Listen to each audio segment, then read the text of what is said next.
All right, now recording. Uh, and again, public comment will be towards the end of the agenda. Next slide. I feel like we're fairly light here right now. Jason, you'll keep us apprised of when we have a quorum. If you would please be sure to sign in as you've entered, if you've entered since the beginning, just so we can mark your presence. And then when we have a quorum, Jason, let us know.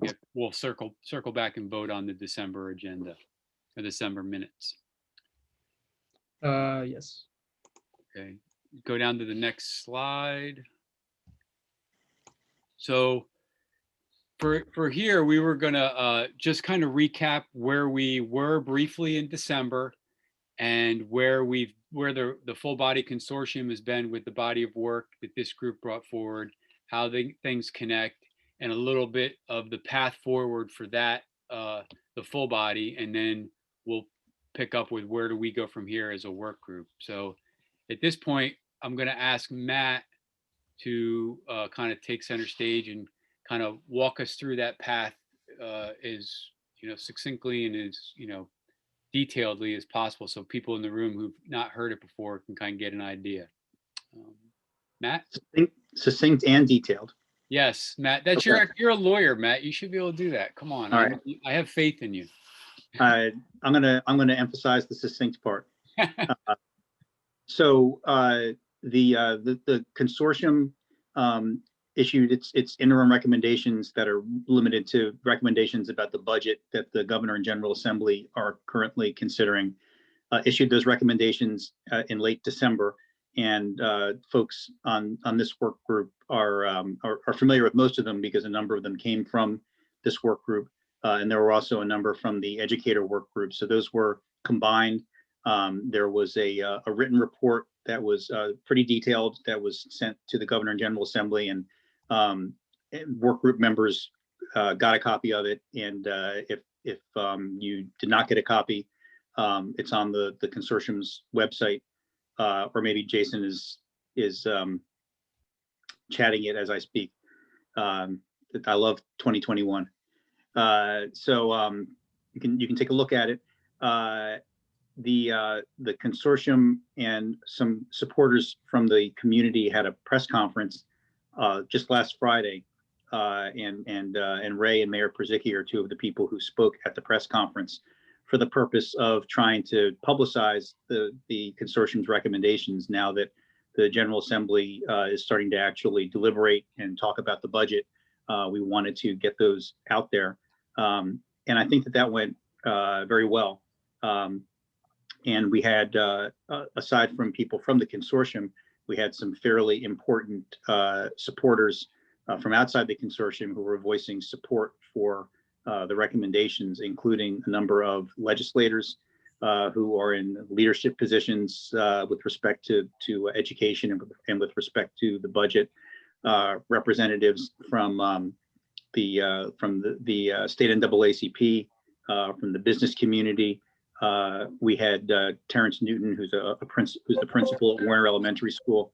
There was a good list, and a number of other people who couldn't be at the press conference, or for whom we simply just didn't have time, who provided quotes that went out in the press release. So again, I think it was very successful, both from the perspective of just starting to get the message out, and also because some people whose support is pretty important, went on the record in a very clear, unequivocal way as being supportive of the recommendations.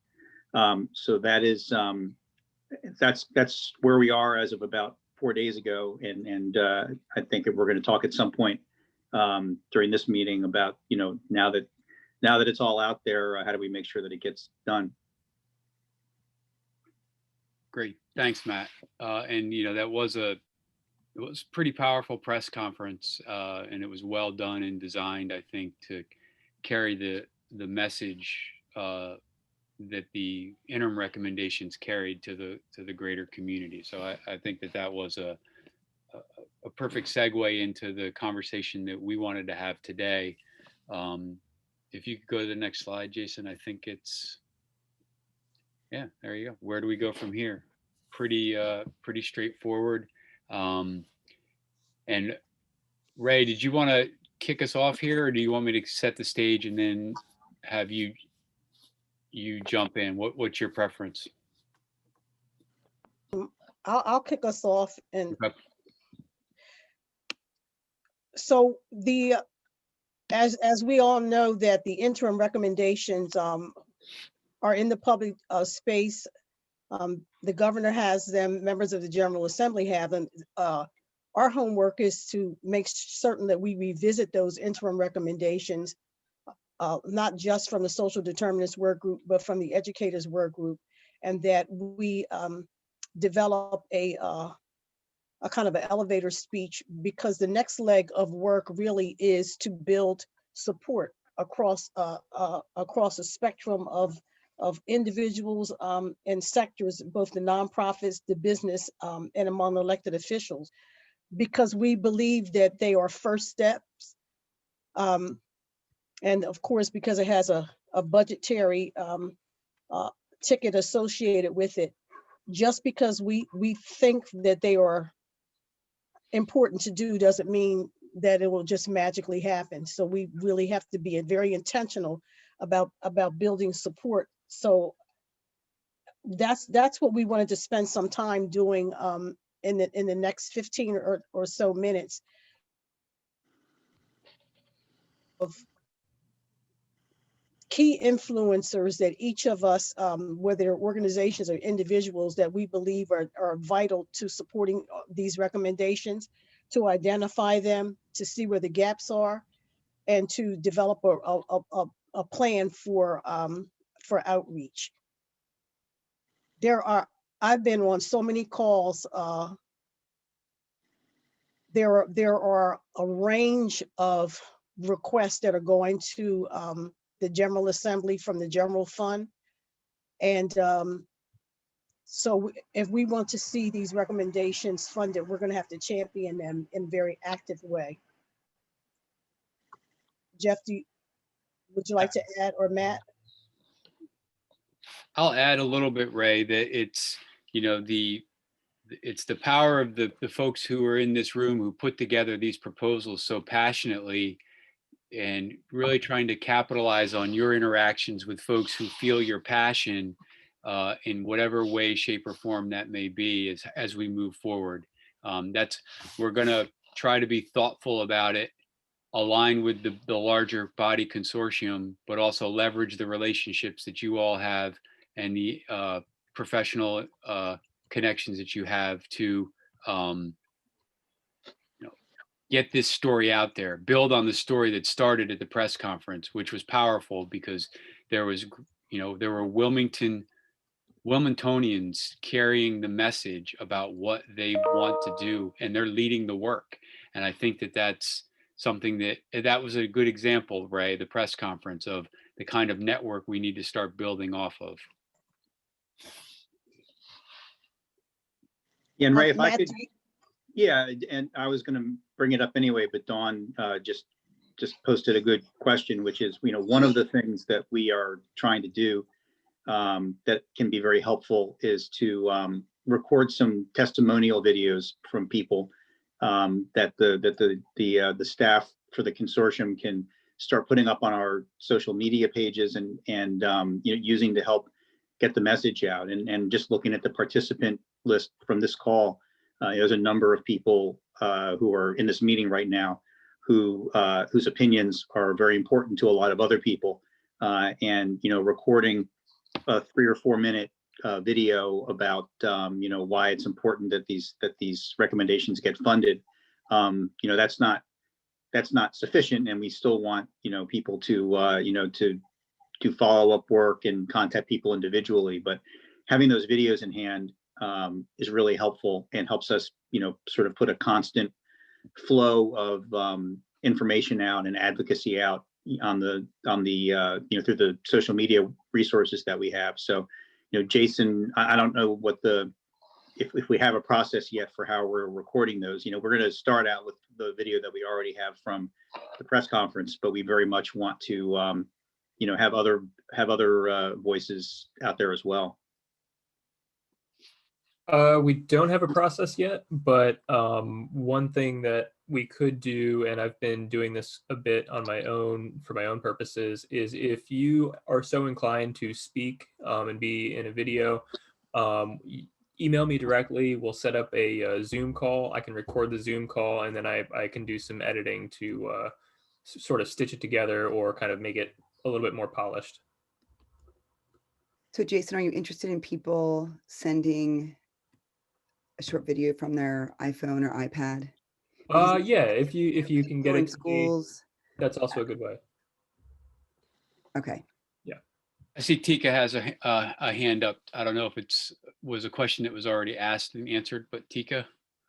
No, sorry, I'm on my phone, so I'm going a little in and out. But when we were talking about the networks and people sharing information out with their networks, I just wanted to make a note back to Haley and I had put out a document a while back that we can recirculate to consortium members. So it may not have made it to all of these work group members, but it's a Google Doc that people go in and they put in their networks and their contacts and ways that they're contacting them. So the folks that are part of this work group, we can reshare that out. That'd be great. That would be great. Go ahead. Jason invited us to, if we want to do a testimonial, to contact him directly, but I would ask that in addition to that, that you put your name in the chat if you're willing to do that. And then I also would suggest that the testimonials not exceed 3 minutes. Really, it should really kind of be under 2. People are deluged with information. So we want to make it hard, very concise, compelling, but short. And I think it would also be good if folks, how you said, put their name maybe to what they want to speak about. So all the testimonies aren't really just saying the same thing, but highlighting different parts that are important to different people. that's a great idea. Okay. One of the other ideas that we also, or another thought that we had shared was if we felt like one of the members of this work group had a stronger working background or knowledge of one of the topics, that we might arrange for them to have a conversation or speak at an event or at a meeting that we're connected to. And I think Jason put the example in the email that went out for this invite about, I sit on a board of directors for communities and schools, and that while there's, communities and schools as a nonprofit, there are many people on that board that have interest in education and the work that's going on from the Reading Consortium. But having, say, Roger or Yasser come to a board meeting to talk about some of the work that they've prepared for the Reading, for the social determinant work group, kind of engaging ourselves as our own speaking realm, I guess.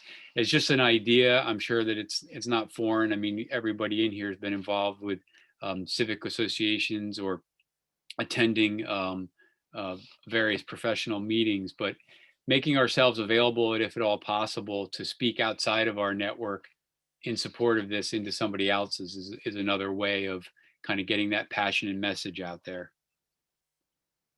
And again, we're just gathering ideas and trying to kind of gathering the possibilities. Tika, thank you very much for sharing that, the Google Doc again. And Dawn, thanks for bringing up the video, because those are all going to be strategies that we're going to be employing.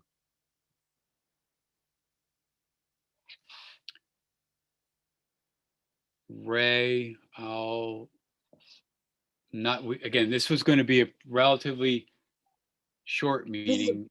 This is a brainstorming activity, but I still would like to, I would like to do 2 things. I would like to start getting a brainstorm list of organizations that you are associated with that may not even be familiar with the interim recommendations, that we can first and foremost raise awareness of the recommendations, and then garner support.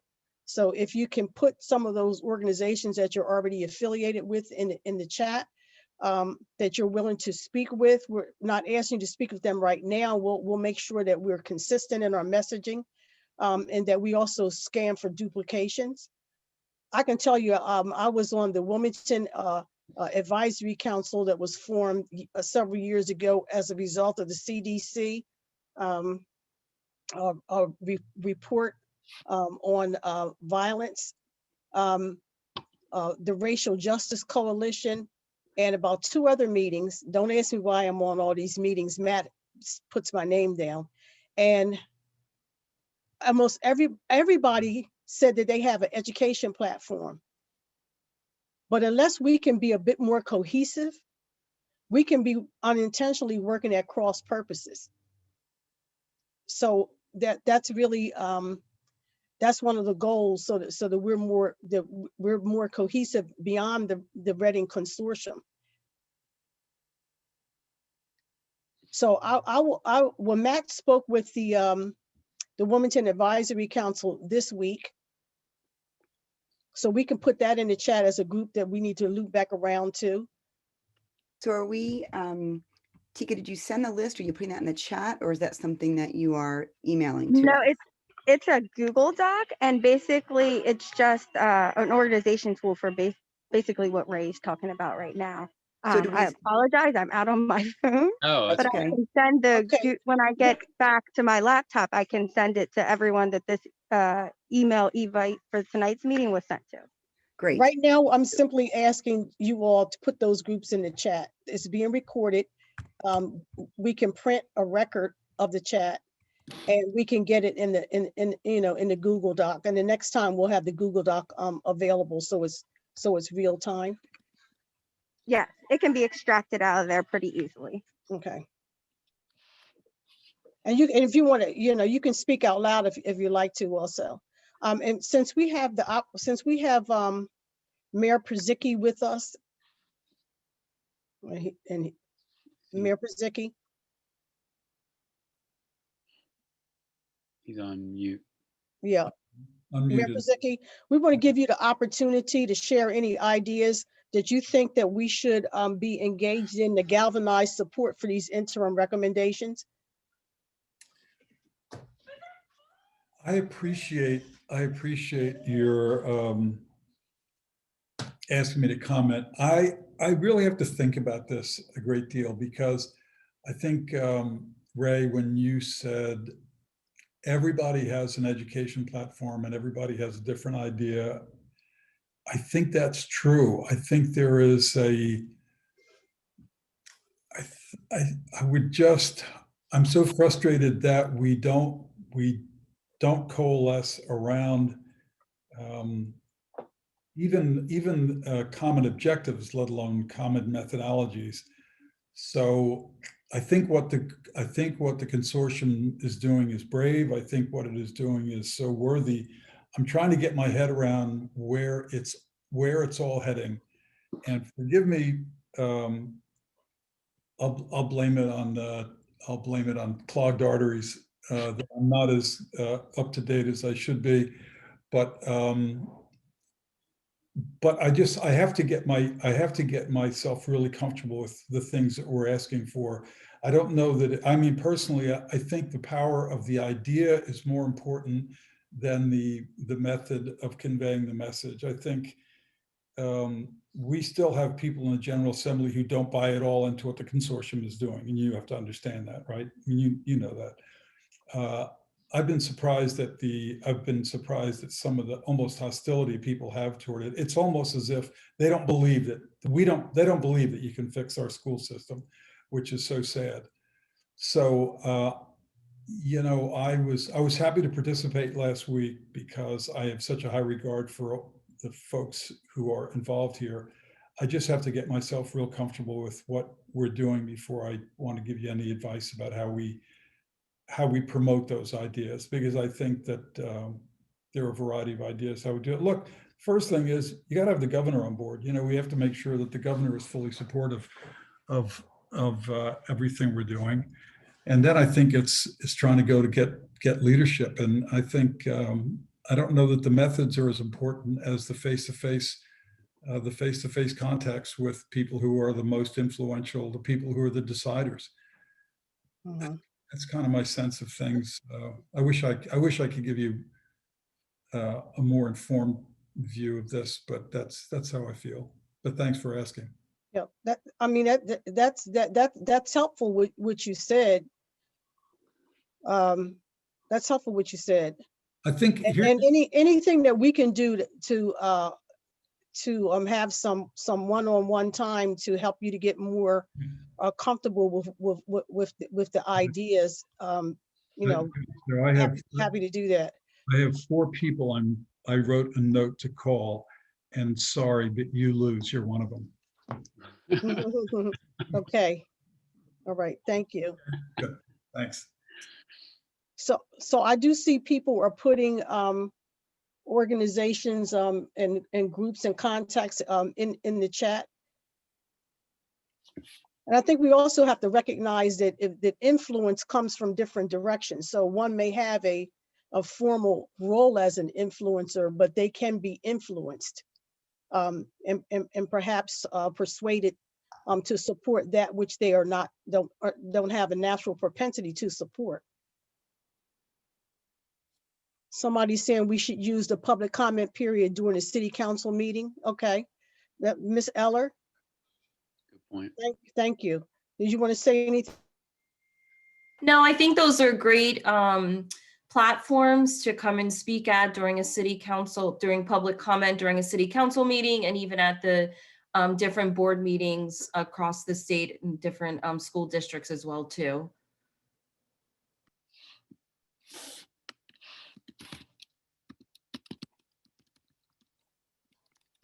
Keep it coming. I see what you're putting in the chat.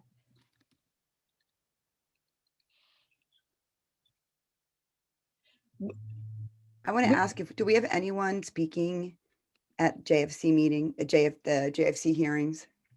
Well, the one for education is next week. That's on correct. Thursday, February the 18th. Matt, is there a formal will there be a formal entry in the public record from the Reading Consortium next Thursday? I think it was moved to the 17th, so it's now Oh, now was it? when. At 12:30. Yeah. And Oh, I is it didn't know it was moved. Thank you. sure? Matt, is there going to be a formal testimony given by the on behalf of the Reading Consortium next on February 17th? Actually, Jason, Haley just put a comment in the chat. That's part of the discussion for tomorrow's planning meeting. I saw that on the agenda for the consortium planning meeting tomorrow at 10:30. So Okay. I'm assuming that means yes, it is. I think they're going to try to start coordinating it. Okay. It's important to note on that speaking, if you represent a group, you get 3 minutes. If you're an individual, you get 2. And we have some substance that probably needs more than 3 minutes or some Right. multiple of 2. Hmm. So you may want to have a written report to submit and just summarize bullet points by, a couple of the key, one of our key people is on joint finance. Yeah. Tizzy Lockman. So, we have, and one of the reasons I put Tizzy and Laura on joint finance is because they both are committed. Mm-hmm. They are engaged. They are on fire. Tim Williams is also, and so we've got a nice critical mass, I think, on joint finance to go above and beyond what the governor's proposing, and hopefully a lot closer to what Reading is proposing. Good feedback, Senator Sokola. Thank you.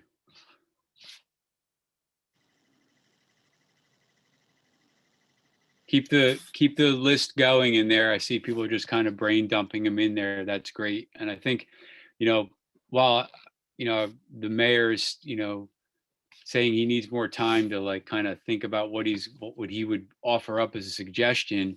I think the purpose of this meeting is for everybody to be in that same space, as we're just kind of throwing out right now early on in our work groups space, what are the possibilities, and just kind of putting them on there as off off the wall as they may sound, or as simple as they may sound, it's good to kind of capture them, like Ray said, so that we can then take a step back and kind of start to strategize the approach. And that's really why we wanted to have this meeting now. We wanted to have it after the press conference last week so that we could see the path that's being charted from the larger work group, the larger consortium, but then B, ahead of the Joint Finance Committee, so that we can kind of, navigate to see if there's a way to get leverage our story in that meeting. And we do have we have several advocates on that committee, so it is a good feeling to know that. So keep the ideas coming in there. Okay, great. So we also want you to think about how we can use a portion of our meeting once a month to build our own content expertise in the topical areas that you all are interested in. We have Yvette Santiago and other members of the Nemours team that will be sharing some information with us in March. And so we want you all to be thinking about not only what you think will be helpful to advance the work of the Ready Consortium, but how we're building our own content expertise, both looking at national resources, local best practices, but national promising best practices as well. So that's another question that we want you to think about and share any ideas that you have.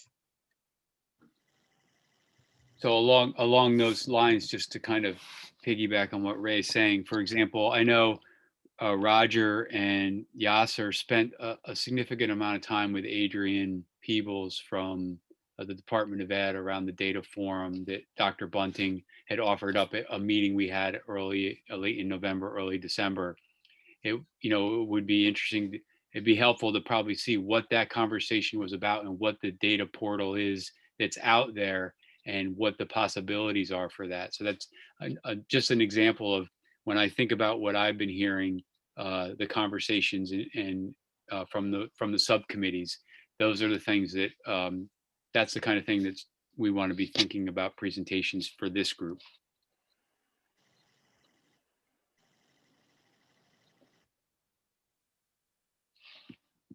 So we're asking for your thoughts in that area. I know, Dawn, you send around quite a bit of information. Is there for instance areas of Medicaid reimbursement that we might not necessarily be taking advantage of when it comes to providing services for very young children? I'm just giving that as an I example. think that's an area we certainly need to investigate. Yes, I could probably talk about that for 10 hours. So, but we could condense that because yes, there are opportunities. And there are services for which, as a state, services and programs for which we could use Medicaid funds that we currently don't. So, yes, that's something that we could investigate and make recommendations regarding how to use those funds. Okay. Dawn, are you on the elementary health clinic board or whatever group? I'm not, but I certainly would love to participate because I've been doing a lot of just really researching recommendations, national best practices or current best practices, and looking at ways that we could be spending dollars differently for screening and preventative measures. And so when we think about being good stewards of our time, our people, our money, our tax money, of course, is limited. And I think that there really are ways that we could be better spending our tax dollars on, I know we could, because we look at national best practices. There's just a lot of ways that we're spending money on the back end and it's costing us a lot more money. So it's not only about the impact on children and families and the negative impact when children don't have access to a variety of different kinds of care, but it's also when we provide that access to care early, the cost savings. So I'd be happy to attend, join, tell me when. I have compiled a lot of information about Medicaid and CHIP and young children, particularly a lot of work around EPSDT. I'm not sure if Medicaid insurance might not be our biggest insurance barrier. I forget reimbursement, but we have a former insurance commissioner on this call, and maybe he could help us with that. But I'd love to. Sorry, Matt. Yeah. I have a lot of different hats.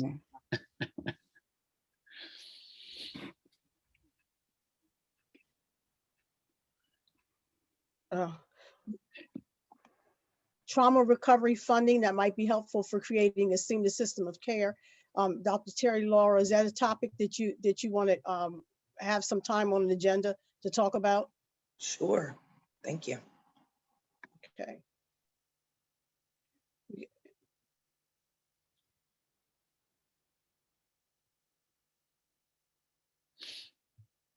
Any others?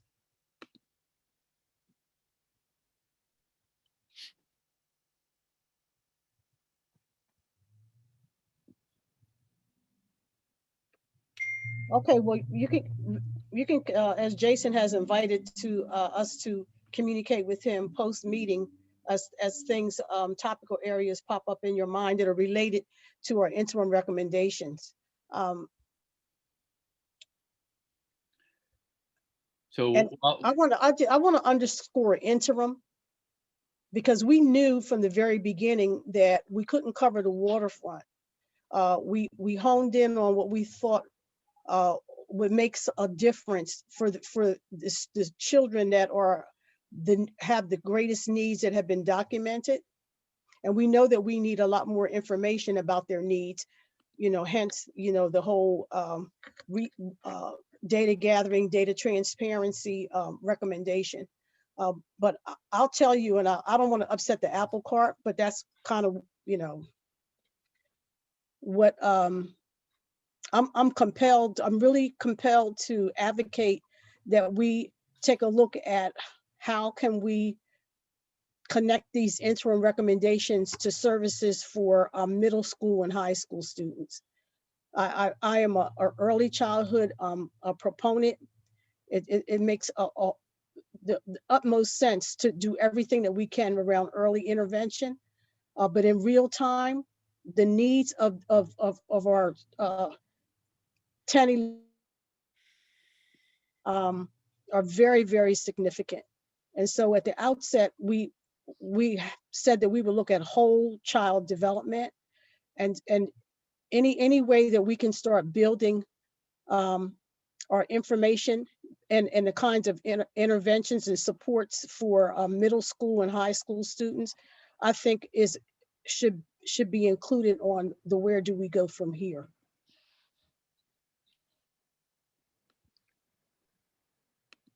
And you can push back on me if you want to, that's fine.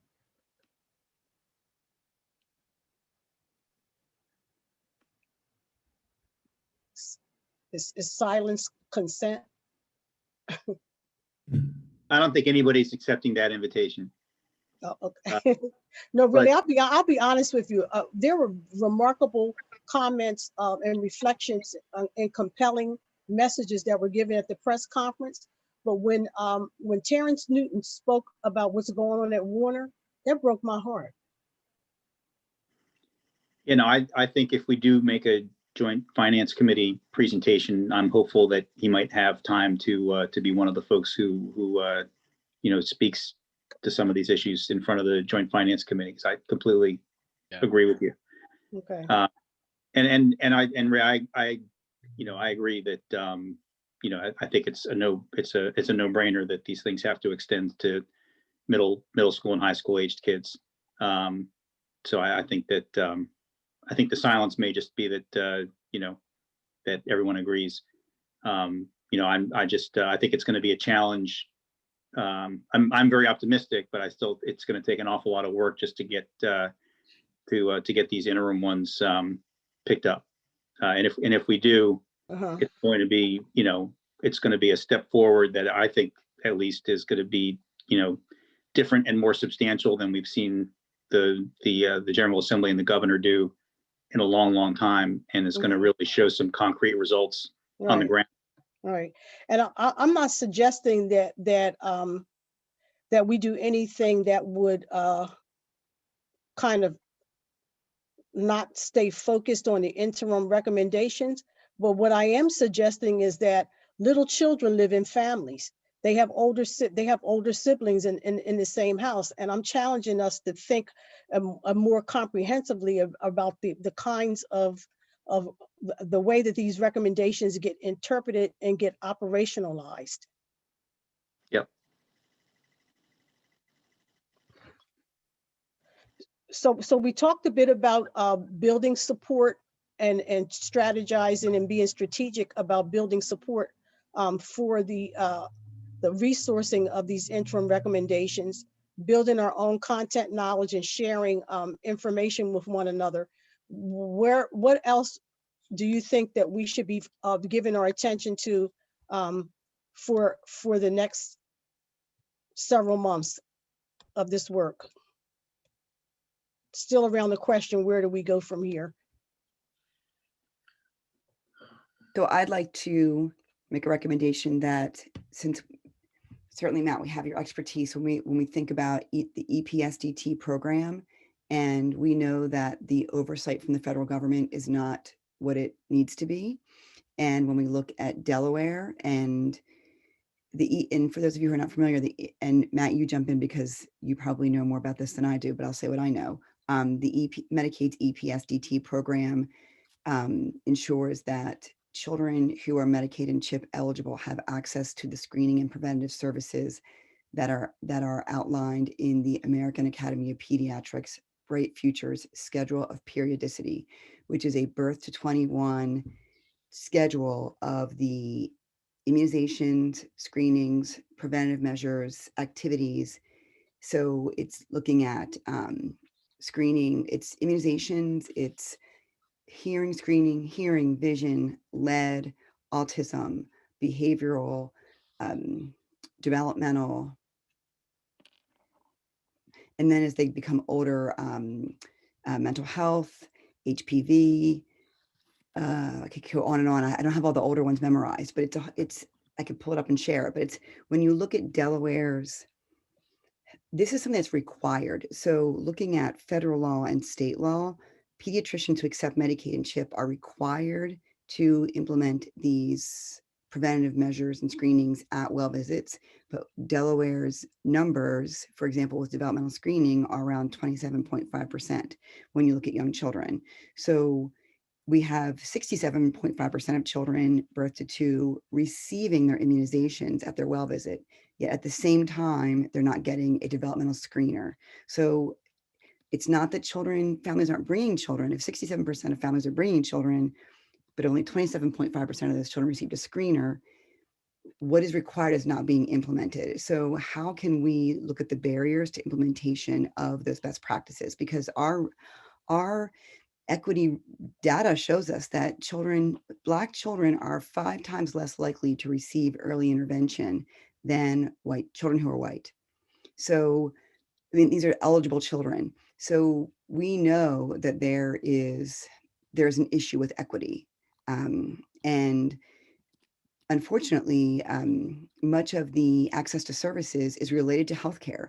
So there's much that we can do in the education field and within childcare, but there are children who never go to childcare and they go to kindergarten and they haven't been anywhere. So how do we really make sure that we start children young at receiving all of these preventative measures and services, and they continue to receive them? Another area is oral care. So in 2020, some of you may have heard me say this before, but I need to say it again, that DHS has put forth a report in January 2020, an extensive report about 65 pages long on the burden of oral health, of poor oral health. And it really looks at, the dollar you spend on preventative care, like making sure that there's fluoride in the water, saves you $38 later. But it's also the lives that how children's lives are impacted. And I know Dr. Mentzer, you can speak to this. We have 2nd and 3rd graders who are missing school because they have cavities, because we have children losing teeth much too early. For those of you who've had a toothache, I mean, there are things that we could and should be doing. The Smile Check program is free in Delaware. Every single school in Delaware could be participating in Smile Check, where all children receive the varnish. They're getting fluoride, and we don't have a system to ensure that everyone participates. So there's so much of this that we already know is best practice, but we don't have systems to make sure that these best practices are being implemented. So if we could look at the genuine connections between healthcare and education system, and ensuring that all families even understand if they're Medicaid eligible, what their children should be receiving when they go for a visit to a well visit. So it's like educate and advocate. Dawn, thank you so much for sharing. I know you could talk a lot longer if we gave you the time, so I'm going to cut you off. I'm just kidding. I know, No, I muted myself. I know. Thank you. Jason gave me host features so I could mute you, but I figured I would be polite and say we're coming up on the public comment. But before we get to public comment, I definitely we have a quorum, I think. Haley said, or Jason says we do, so I'm going to go with it. And then we'll do go back to the minutes from December. Originally, I was thinking we would do a voice silence vote, but if I recall correctly, the minutes from December would be where we voted for the interim recommendations we're putting forward. So I think maybe we'll get a motion and then second, and then let's in the chat approve that way in writing, because it was a pretty big, I think it was a pretty big deal what we did. And I think it might be a little bit more formal to have it on record that it was in the chat. Ray, does that make sense to you? Yes. Okay. Jason sent out the minutes from the December meeting a week or so ago. Jason, do you want to just bring them up quick so we're all on the same page of what we're going to be seeking a motion for approval on? Oh, there you put them in the drive. Thank you. So Jason, just put them in the chat. If folks would bring those up, familiarize yourself with them. They should look very familiar.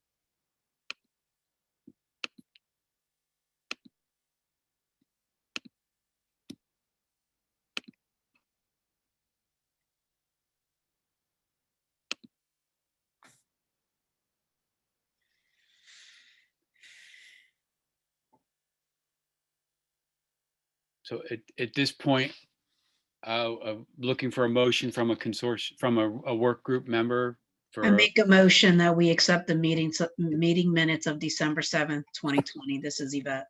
Thank you, Yvette. Second. Shanika Perry, second. Okay. All right. We'll take a vote in the chat. I know you're driving, Tika, so do not try to vote in the chat. We'll just let you raise your hand.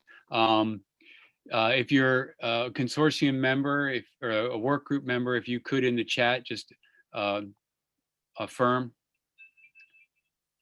if you approve. How the hell do I do that? Just I approve. If you type in I approve in the chat, and then we'll give a chance for the other vote.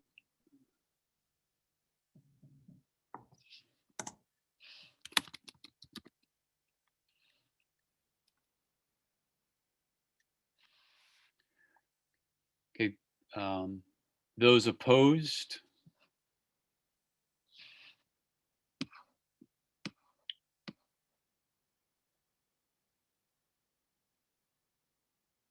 All right, I'm going to go with it. There were no opposed, and we're going to view that as carried. And public comment, we did get one request, and it was Kristen Dwyer from DSEA, and I believe she's going to use her time as an opportunity to share a video, I believe. Is that correct, Jason? Sorry, it was either Kristen or Karen. Oh, Kristen. Kristen. Okay, yeah. Yep. Let me enable. Okay. I wanted to bring it to your attention because I know in your recommendations you did recommend the ancillary positions of counselors and clinical social workers and school social workers. And so what House Bill 100 is a bill that creates a unit for these positions. It's a dedicated unit to the mental health positions, and it's based on the nationally best practice ratios for school social workers, school licensed clinical social workers, and school counselors, as well as for a licensed mental health therapist and a school psychologist. It also in the bill directs the Department of Education to come up with a strategic plan to expand these positions reasonably into our middle and high schools. So we came to this bill after extensive work with our professionals in those fields already, as well as folks from the Chiefs Association. The department lent technical experience, DASA, Charter School Network, Representative Longhurst, and Senator Marie Pinckney. So what I wanted to do is share with you a video regarding House Bill 100. And it's short.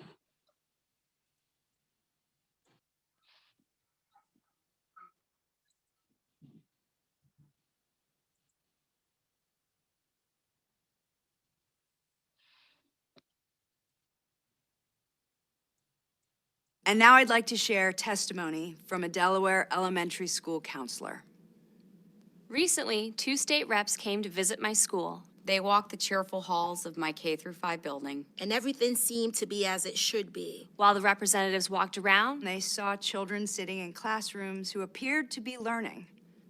What they couldn't see was that one of those students had just reported that their mother left drugs on the bathroom sink. What they couldn't see was that one of those students had recently been sexually assaulted.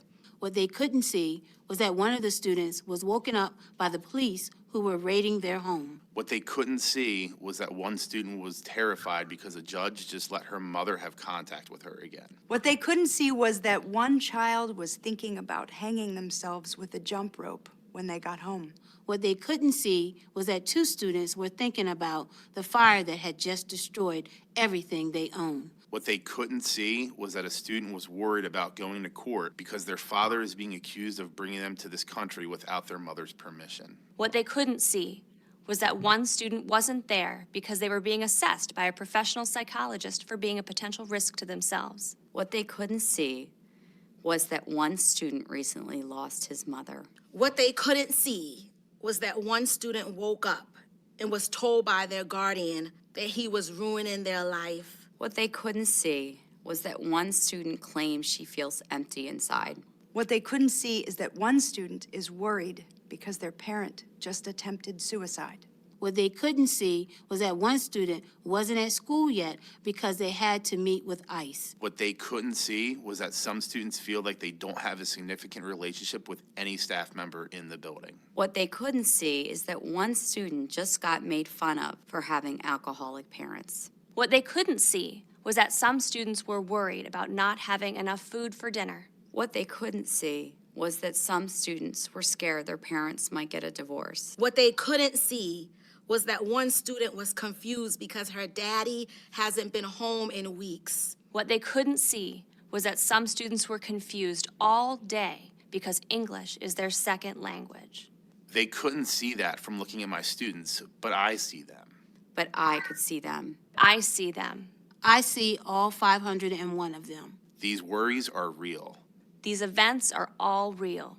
I am in the building with my students for 7 hours or 420 minutes. Take away time for breakfast, lunch, and dismissal duty. And now I have 5.5 hours. Which student should I pick to help? Who will get pushed to the side because something is more significant? I love being a school counselor. I love being a school social worker. This position is vital to students' well-being. Our children are hurting.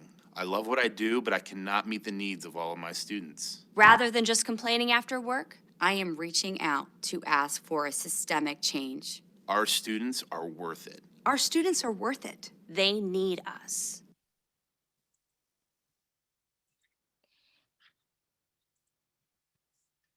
Whenever I view that video that we did to help push the word out for House Bill 100, it reminds me of the gravity of the situation. that was an elementary school in the Red Clay School District. It wasn't even one of the higher needs schools. So you can imagine that what our kids are going through in our highest needs schools. House Bill 100 would fund these positions in every elementary school in Delaware. Thank you for letting me share. The Opportunity Funding Group made a recommendation to take it to the full Reading Consortium for support. Thank you, Kristen, for your work on that bill. And that was powerful, very powerful video clip. Thank you for sharing it this evening. Jason, are there any other public comments? No one's contacted me now.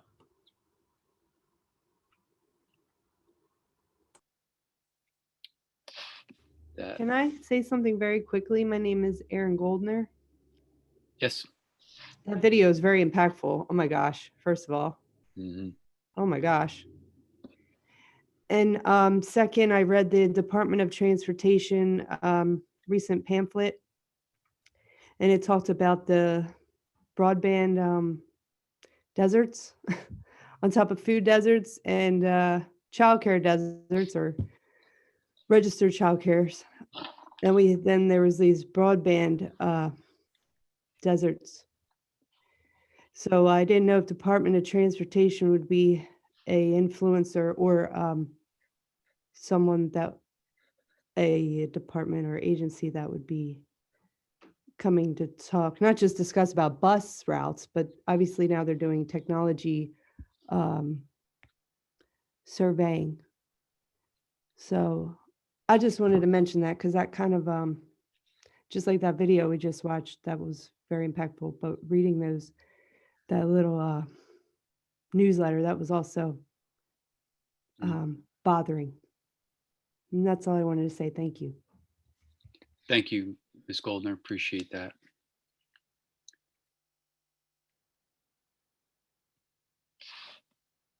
So as we kind of close out this afternoon's meeting, and like I said, this was going to be a relatively brief meeting, given some of the meetings that we had prior to the holiday break. We will be sending out a doodle poll in the next day or two about when we'll be scheduling our regular meeting to continue the work of this messaging. The video that Christian just showed shows the power of telling the story in a compelling and gripping way. Because if you're in this room and you didn't get a little choked up on that one, then there's something's not right, because that was definitely, that's how we want to get the word out about why it is so important for the work that we're doing. So Kristen, I got to say again, thank you for sharing that video. That was unbelievable. I've been in public education for 30 years, and seeing that is definitely tells the story that we need to get out there. So we will send out a doodle poll for scheduling our next meeting. And in that, we'll have a little bit of kind of synopsis of the chat, and then, regroup and kind of lay the path forward for what these next steps are going to look like, trying to start connecting the dots for us. So we're moving forward. We're not spinning our wheels, which I think tends to happen and we'll close with the way we started. There's a lot of education platforms out there. We want to start getting all the dots and all those arrows back from the beginning of this work group coming together, pointing in the same direction with the same purpose. So I'll close with that. Ray, do you want to have anything to add? No, I just want to thank everyone for your participation this evening. We have a heavy lift, and so we look forward to forging ahead. And I think that we are at the end of this agenda. Thank you very much. Okay. And thank you all for being here this evening early, and take care. We'll be in touch. Bye, everyone. Yvette. Yes. we need to, do you still want to make a presentation? If the group needed it, I mean, I think originally the intent was to focus on the social determinants of health and how it could inform our work. I mean, I don't know if we're beyond that, or if we still want to do that. I can, if you all want that, then we can apply it to our future discussions. Okay, to your so point of where we go from here.